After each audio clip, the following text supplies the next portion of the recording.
Chapter 12. Alice's Evidence. Here, cried Alice, quite forgetting in the flurry of the moment how large she had grown in the last few minutes. And she jumped up in such a hurry that she tipped over the jury box with the edge of her skirt, upsetting all the jurymen onto the heads of the crowd below. And there they lay sprawling about, reminding her very much of a globe of goldfish she had accidentally upset the week before. "Oh, I beg your pardon," she exclaimed in a tone of great dismay, and began picking them up again as quickly as she could, for the accident of the goldfish kept running in her head, and she had a vague sort of idea that they must be collected at once and put back into the jury box, or they would die. "The trial cannot proceed," said the king in a very grave voice, "until all the jurymen are back in their proper places. All," he repeated with great emphasis, looking hard at Alice as he said so. Alice looked at the jury box and saw that, in her haste, she had put the lizard in head downwards, and the poor little thing was waving its tail about in a melancholy way. Being quite unable to move, she soon got it out again, and put it right. "Not that it signifies much," she said to herself. "I should think it would be quite as much use in the trial, one way up as the other." As soon as the jury had a little recovered from the shock of being upset, and their slates and pencils had been found and handed back to them, they set to work very diligently to write out a history of the accident. All except the lizard, who seemed too much overcome to do anything but sit with its mouth open, gazing up into the roof of the court. "What do you know about this business?" the king said to Alice. "Nothing," said Alice. "Nothing whatever?" persisted the king. "Nothing whatever," said Alice. "That's very important," the king said, turning to the jury. They were just beginning to write this down on their slates when the White Rabbit interrupted. "Unimportant, your majesty means, of course," he said in a very respectful tone, but frowning and making faces at him as he spoke. "Unimportant, of course, I meant," the king hastily said, and went on to himself in an undertone. "Important, unimportant, unimportant, important," as if you were trying which word sounded best. Some of the jury wrote it down important, and some unimportant. Alice could see this, as she was near enough to look over their slates. "But it doesn't matter a bit," she thought to herself. At this moment the king, who had been for some time busily writing in his notebook, cackled out silence, and read out from his book. Rule 42. All persons more than a mile high to leave the court. Everybody looked at Alice. "I'm not a mile high," said Alice. "You are," said the king. "Nearly 2 miles high," added the queen. "Well, I shan't go, at any rate," said Alice. "Besides, that's not a regular rule, you invented it just now." "It's the oldest rule in the book," said the king. "Then it ought to be number 1, said Alice. The king turned pale, and shut his notebook hastily. "Consider your verdict," he said to the jury, in a low, trembling voice. "There's more evidence to come yet, please your majesty," said the White Rabbit, jumping up in a great hurry. "This paper has just been picked up." "What's in it?" said the queen. "I haven't opened it yet," said the White Rabbit. "But it seems to be a letter, written by the prisoner to somebody." "It must have been that," said the king. "Unless it was written to nobody, which isn't usual, you know." "Who is it directed to?" said one of the jurymen. "It isn't directed at all," said the White Rabbit. "In fact, there's nothing written on the outside." He unfolded the paper as he spoke, and added, "It isn't a letter, after all, it's a set of verses." "Are they in the prisoner's handwriting?" asked another of the jurymen. "No, they're not," said the White Rabbit. "And that's the queerest thing about it." The jury all looked puzzled. "He must have imitated somebody else's hand," said the king. The jury all brightened up again.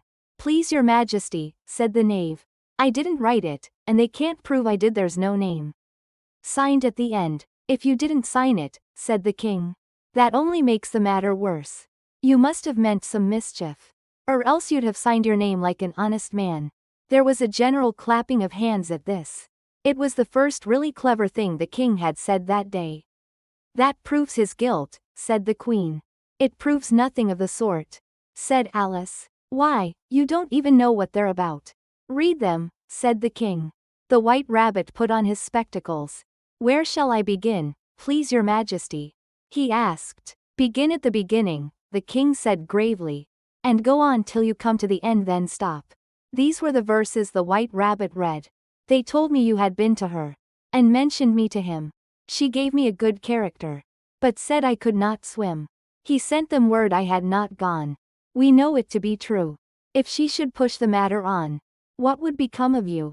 I gave her 1, they gave him 2. You gave us 3 or more. They all returned from him to you. Though they were mine before. If I or she should chance to be involved in this affair, he trusts to you to set them free. Exactly as we were. My notion was that you had been, before she had this fit, an obstacle that came between him and ourselves, and it. Don't let him know she liked them best. For this must ever be a secret, kept from all the rest. Between yourself and me. That's the most important piece of evidence we've heard yet, said the king, rubbing his hands. So now let the jury. If any one of them can explain it, said Alice. She had grown so large in the last few minutes that she wasn't a bit afraid of interrupting him. I'll give him 6 pence. I don't believe there's an atom of meaning in it. The jury all wrote down on their slates. She doesn't believe there's an atom of meaning in it. But none of them attempted to explain the paper. If there's no meaning in it, said the king, that saves a world of trouble, you know, as we needn't try to find any. And yet I don't know, he went on, spreading out the verses on his knee, and looking at them with one eye.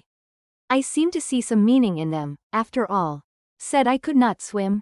You can't swim, can you? He added, turning to the knave. The knave shook his head sadly. Do I look like it? He said, which he certainly did not, being made entirely of cardboard. All right, so far, said the king, and he went on muttering over the verses to himself. We know it to be true, that's the jury, of course. I gave her 1, they gave him 2, why, that must be what he did with the tarts, you know. But, it goes on, they all returned from him to you, said Alice. Why, there they are, said the king triumphantly, pointing to the tarts on the table. Nothing can be clearer than that. Then again, before she had this fit, you never had fits, my dear, I think? He said to the queen. Never, said the queen furiously, throwing an inkstand at the lizard as she spoke. The unfortunate little Bill had left off writing on his slate with one finger, as he found it made no mark. But he now hastily began again, using the ink, that was trickling down his face, as long as it lasted. Then the words don't fit you, said the king, looking round the court with a smile. There was a dead silence. It's a pun, the king added in an offended tone, and everybody laughed. Let the jury consider their verdict, the king said, for about the 20th time that day.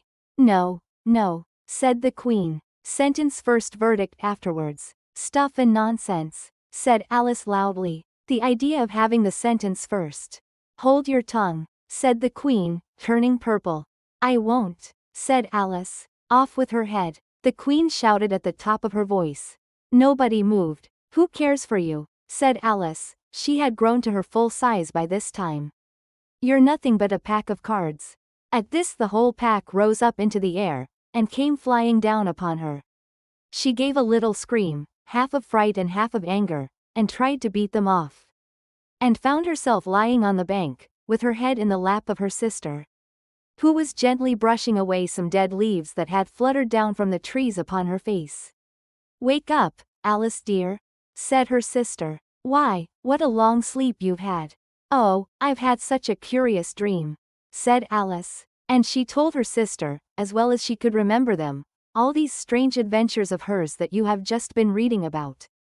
And when she had finished, her sister kissed her, and said, It was a curious dream, dear. Certainly, but now run in to your tea, it's getting late. So Alice got up and ran off, thinking while she ran, as well she might, what a wonderful dream it had been. But her sister sat still just as she left her, leaning her head on her hand, watching the setting sun, and thinking of little Alice and all her wonderful adventures, till she too began dreaming after a fashion, and this was her dream. First, she dreamed of little Alice herself, and once again the tiny hands were clasped upon her knee. And the bright eager eyes were looking up into hers. She could hear the very tones of her voice, and see that queer little toss of her head to keep back the wandering hair that would always get into her eyes. And still as she listened, or seemed to listen, the whole place around her became alive with the strange creatures of her little sister's dream. The long grass rustled at her feet as the white rabbit hurried by.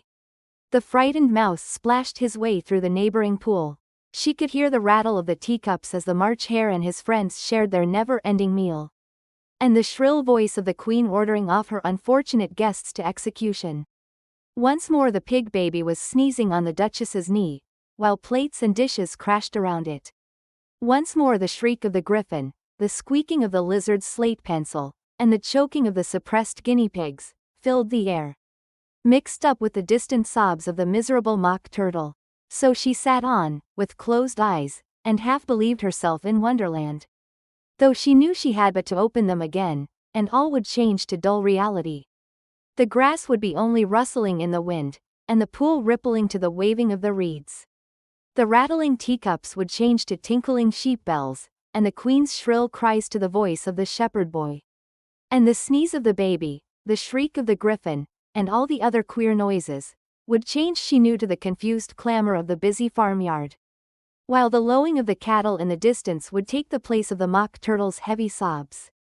Lastly, she pictured to herself how this same little sister of hers would, in the aftertime, be herself a grown woman. And how she would keep, through all her riper years, the simple and loving heart of her childhood. And how she would gather about her other little children, and make their eyes bright and eager with many a strange tale. Perhaps even with the dream of Wonderland of long ago. And how she would feel with all their simple sorrows, and find a pleasure in all their simple joys. Remembering her own child life, and the happy summer days.